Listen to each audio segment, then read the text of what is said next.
a story that actually connects the heart to the brain. Okay. It is almost like the rocket fuel of what gets things done. Okay. So I'm very big in storytelling. Anytime I can tell a story instead of tell a fact, I will tell a story.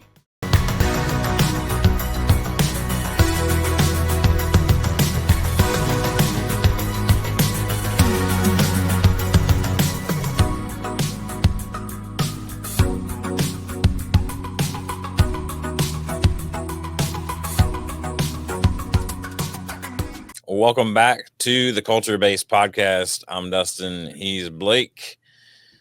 He's got a new studio. I've got information to say about that apparently too. Yes, I do. No, you don't.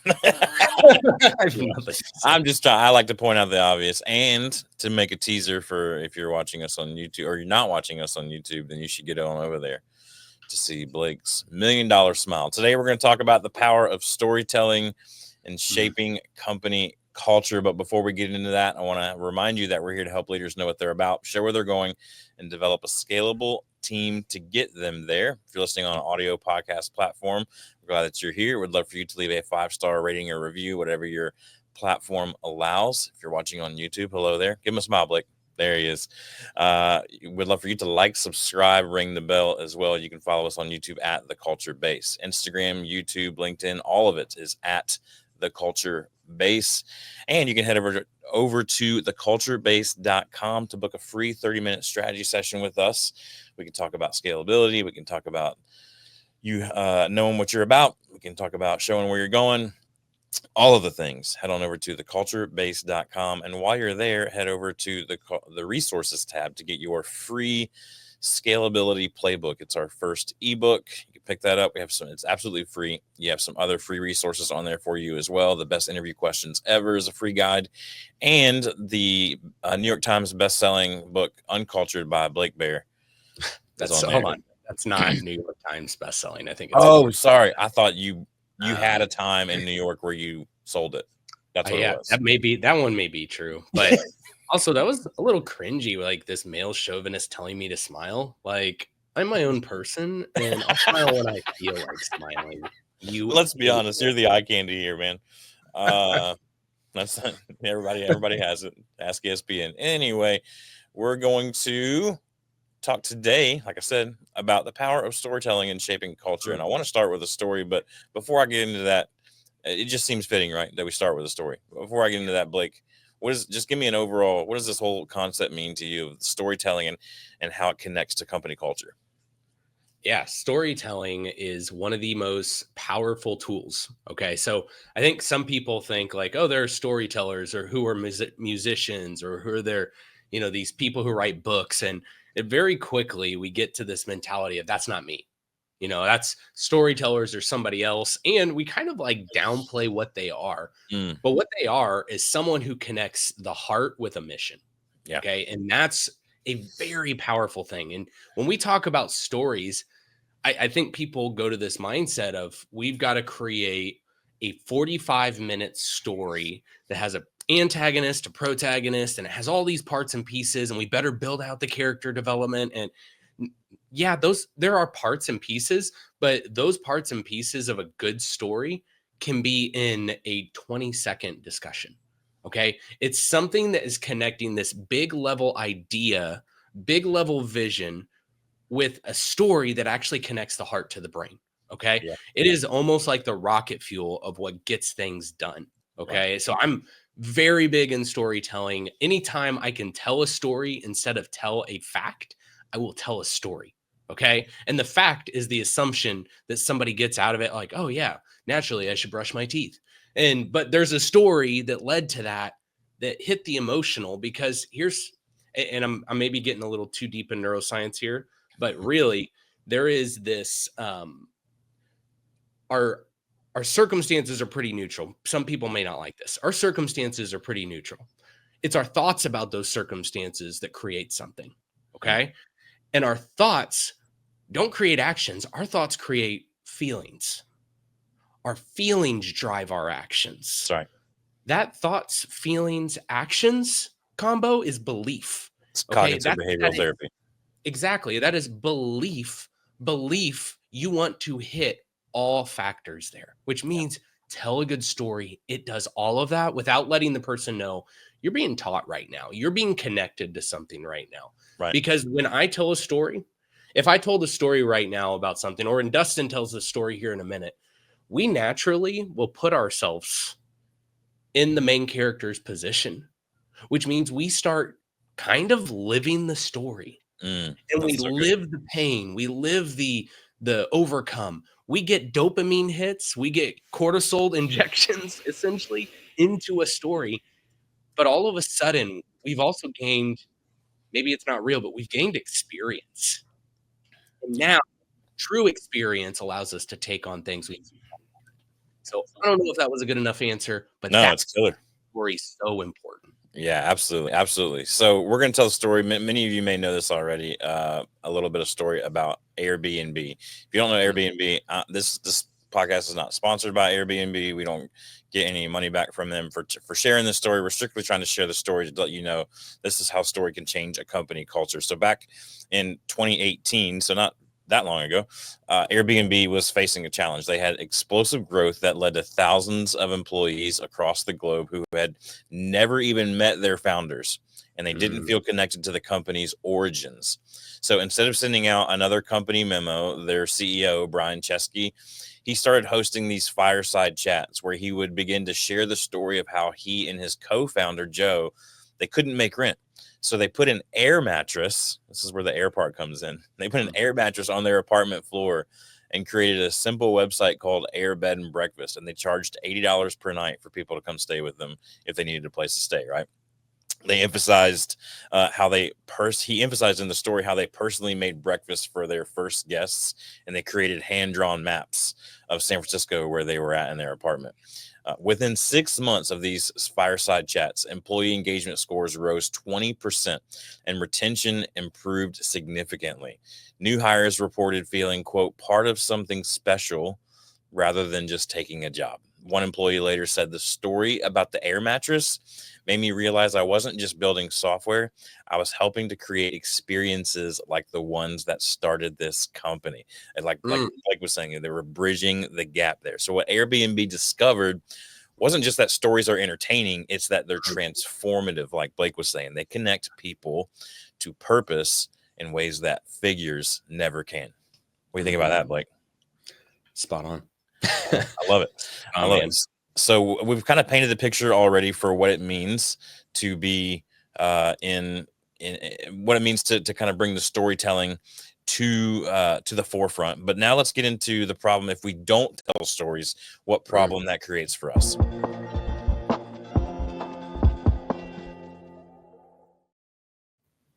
So cool. a few essential problems that I feel like it creates for us. I'll get us started here, Blake, and then hand it over to you. But I think the biggest one that we've kind of already painted the picture with what you said towards the intro and the story we heard about Airbnb is this disconnect, right? That teams don't feel connected to the company's purpose and values, and then they're just there. They're taking up Mm, space. They're there for the paycheck. Their motivations are completely wrong. What are mm. some other problems that we have?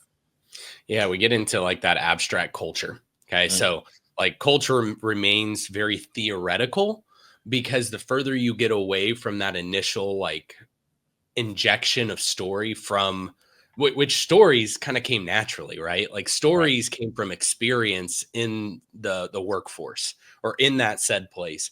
And so all of a sudden there's right at the beginning of an organization starting, it's like the epicenter of the boom, and so it hits right there. Well, the further out it gets, the waves get weaker, right? And so we're getting out further and further from when the organization happened. And what's crazy is all these stories already exist. yeah, All your stories. We stay abstract in a culture because we're afraid to tell some of these stories because it shows a human side of us. It shows a struggling side of us. It shows all these other things, but that is the thing that turns a culture from abstract to very concrete. yeah, Okay. So this is when, I mean, same kind of concept, like only 5% of millionaire kids become millionaires. That's crazy.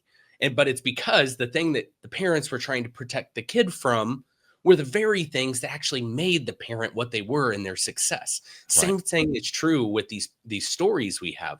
And I think it's because when you say the word story, like, hey, can you tell me any stories? People all of a sudden go to a different part of their brain. They freak out. They're like, Yeah. this must be speech 101. And I was horrible at speech. And then they Right. start saying, well, now I got to go present. No, no, no. A story is like you're around a campfire and you're Mhm. just sitting there and you got a nice drink in hand. The flames are going, and you're like, you remember that one time? Yeah. We were all sitting and we were doing this thing, and all of a sudden that guy ran in butt naked into our place, and we were like, what's going on? And we all had to join together and do this. And then you're like, what is going on right now? And that's Seriously, how, what? Tina met John and they got married. And you're like, oh my gosh, that was so cool. Not everybody's heard your stories. Yeah. Okay. And I know, like, there are the people who are storytellers perpetually, and they over story tell the same story every day. But for your company culture, you've got to express the good stories, the bad stories, the ones that seem not important. But hey, here's why I'm telling you, you got to watch that light curtain right there. Because if you don't, the other day, Johnny was bending up this thing and his fingers got caught in it and it ripped off two parts of his finger. Oh my gosh. Like, now we've got emotion connected to this story. And Mm. that's a small story. Who's the protagonist? Hopefully Johnny. Who's the antagonist? That machine. Not doing it correctly. Like, we've got all the parts and pieces of a good story in a quick moment. Yeah. But Prayers for Johnny. That story seems too real. Inconsistent aiming messaging. for protecting people right now. Yeah, I figured. Inconsistent messaging is another problem, right? And this is what I love about storytelling is leaders, let's just face it, you're a high visionary, and a lot of your communication happens between your ears, not out of your mouth. And Mm, you think because you've thought it a billion times that everybody knows it, but you've only said it a million times. And a million, just for the math people out there, a lot less than a billion, right? So mm, the leader communicating these stories creates more consistent messaging, and that's the problem, right? If we're relying solely on here's our value of the week, it's just the values are living up here in the leader, and they rarely make it out of their mouth, right? But in mm, storytelling, it gives legs. It moves it from in between their ears to out of their mouth and spreads it consistently across the organization. And the last problem that we face is these engagement gaps, right? Going back to the story at Airbnb, the employees, the team members of Airbnb struggled to see themselves in their company. Like, what are we even doing? This is just like a hotels.com, but for houses. Like, I don't like what this doesn't mean anything to me. But mm. when they connected to their origin story, they're like, man, they were sleeping on the floor of a crappy apartment in San Francisco. I did that. Like, Yeah. oh, you're a real person too. Oh, well, Mm, then let's build this thing together. Right? All mm. of a sudden it's a togetherness which breeds engagement. Anything else you would add to the problems there, Blake? Um, it just, and I think you and I have talked about this too before, just this idea of families, right? We share. We share our stories. We When we get together, what is the thing that you're most eager to do? Like, even when you get Right. together with your friends, you know what you've already been doing? You've already been storing your stories. Yeah. You've been backing them up. You've in fact, sorry about this.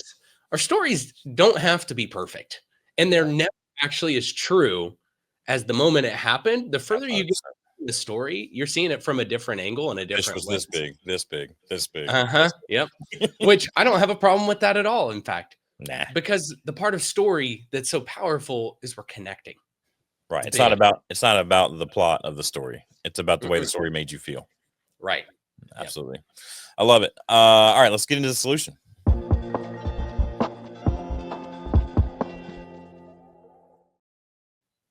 All right, I think leaders tend to overcomplicate these solutions sometimes, like Blake was alluding to earlier, that the stories feel like, oh, now we're back in speech class and I've got to perfectly set it up and I've got to make it captivating and I should have visual aids and all these different things, right? Like you don't have to do all that, but the stories, like Blake said, the stories are out there. right? And there's a couple of quick places that you can start from, right? Number one, the foundational story. How did this company start, right? You can start there. Number two, you can start creating an opportunity for people to share stories. You know, the best way to get other people to share stories is to share stories. So if you have an all team meeting or you have a department meeting or whatever, and it doesn't need to be this long winded thing, right? Like it can be a 30-second. Last week, Johnny got his fingers ripped off. Connect that to, oh crap, watch out for that now. You know what I mean? Like, so you can have that. Also, create a place for like the stories. Like I know for me, I'm a Slack evangelist when it comes to communicating internally. Not sponsored. Just I think it's just very well organized, and I like to be organized. We in previous companies that I've worked for had a whole Slack channel dedicated to stories. And whenever Mm, a story would happen, we would throw that story in there, and it would keep the hamster like energized to run on the wheel even more. People are like, "Oh, that's happening over in marketing," or "Oh, mm. that's happening over in shipping and receiving," or "Oh, that's happening over in." People are like, "What?" And then they go, "Oh, it's on today. I'm going to get a story like that. Our department's going to get a story," and it becomes competitive. And then you're just like, you know what I mean? So like it just stories breed stories. So having some type of a framework, some just little bitty, you don't have to, it doesn't have to be this big long drawn out thing, just little bitty channels throughout to grab some stuff there. What else you got for the solution, Blake? I would also say um, amass stories. And this, man, this sounds so science when we're talking about stories, but categorize your stories. See what you're celebrating, because there's also a point in time where if all the stories are about things that are counter culturally or counter core values, you don't want that. Okay. So I would say when you think about your cultural stories, like be able to separate what is a value that like you saw something happen out in the field and you or on the floor or around your team, you saw something happen that just like made you so proud because they hit those values so well. You create the story for them. Don't be like, hey, create me a good story about you, how you just did this. And no, no, no. It's more powerful when you create that story of what you saw and how you saw it exemplify something far beyond. Yeah. Here's a I'm just gonna drop this in here. I'm not gonna say this is like quote of the thing. Don't delegate stories. No. Don't delegate them. You if it happened to you, you're the most closely related to the story. So put it out there. Mhm. Anyway, continue. That's all I have. No, I think that's honestly like I think be a collector of stories, be a categorizer of these stories, and then share the stories 7 times more than you think you need to. Yeah. Okay. Um, and share them across the organization, not just only to the person that it happened with.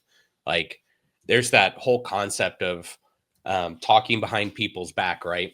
I want people to catch me talking behind their back in a good way and sharing these stories in such a good way, because there is nothing more powerful than overhearing your name in a good light instead of a bad one. That's it. I love it.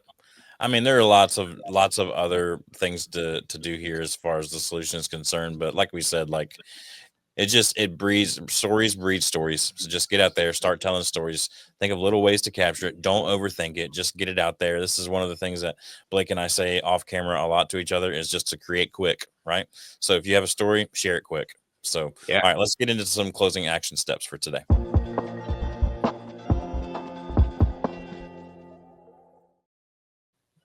All right, I'm going to share this leader section here real quick.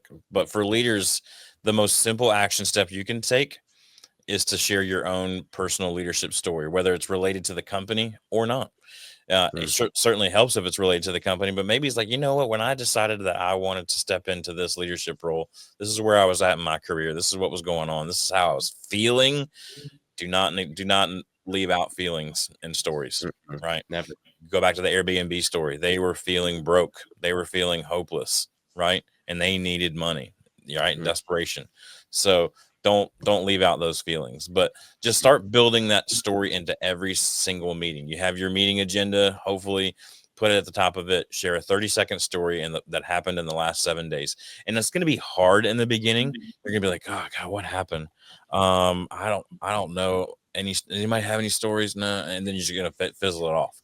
It's going to take some effort here in the beginning, but I promise you, because stories breed stories, it will start to roll downhill a lot faster, and you'll begin to measure the impact on your culture just by the same way that Airbnb did, just by sharing those stories. So we talked about documenting some company stories, have a channel, have a place where when it happens, we can share it quickly, whether that be digitally or, hey, everybody, when you have a story, whip out your phone, film Mhm. yourself sharing it real quick, blast it out in an email or whatever communication channel you have, share the story as often as you can. It will build that company culture faster than anything else.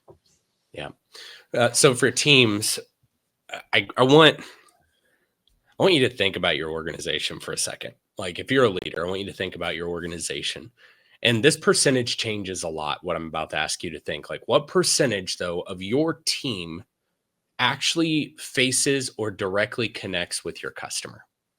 Like think about that. Hmm. What is the percentage? In most organizations, it's pretty small. Like 10, 15%.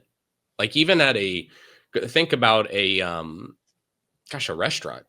Hmm. What percentage do you think's actually facing the customer? That one's probably even higher than most. And I would still warrant to say it's probably 45 to 50%, which means there's a whole aspect of your company that is not getting to know about the customer. They're not getting to see the thing they're working on actually hit the customer in a way that is impactful, life saving, purposeful. Customer stories are important to share with your team members. They just are. You got to land the plane to let people know, hey, instead of demonizing our customer, oh, these guys need another thing overnight. Well, hey, I got an email back from our, that customer we had to push that thing out for. They were over the moon. They said we were the best. We always bailed them out. They were so thankful. Thanks, guys. We really made a difference right there. That changes it all. It Hmm. changes it all just by sharing those stories. Okay. So I would definitely say you need to document the customer success stories and not just share the customer's piss stories, Hmm. which we share those very openly. Right. Okay. We need to not make those the only story. We do need to share frustrations, but we got to allow the tension to be relieved by the customer success side of it too. Okay.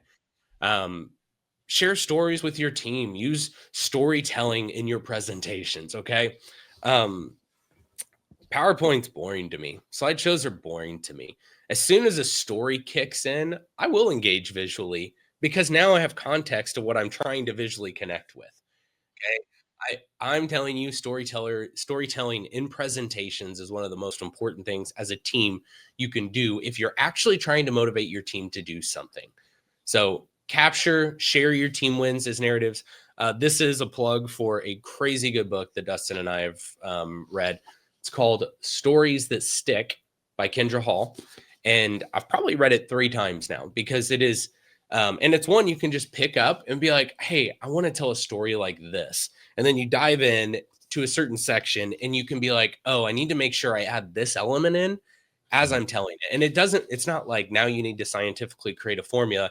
She'll tell you, like, break it down, make it simple. Like, here's how you do these parts and pieces. And it's very powerful. I highly suggest it. I think that's something that leaders and team members can do alike. Yeah. I love it. I love it. Well, I feel like we've hit kind of the storytelling thing pretty good here. So we're going to wrap up today's episode. But before we do, I want to remind you that you can go to theculturebase.com and pick up our free ebook, The Scalability Playbook, Proven Methods for Building High Performance Teams. That's theculturebase.com/resources, or go to theculturebase.com and click on the resources tab. Next week, we're going to be back with you, episode 82, to talk about how to encourage innovation in the workplace. Can't wait to talk to you next time on the Culture Base Podcast.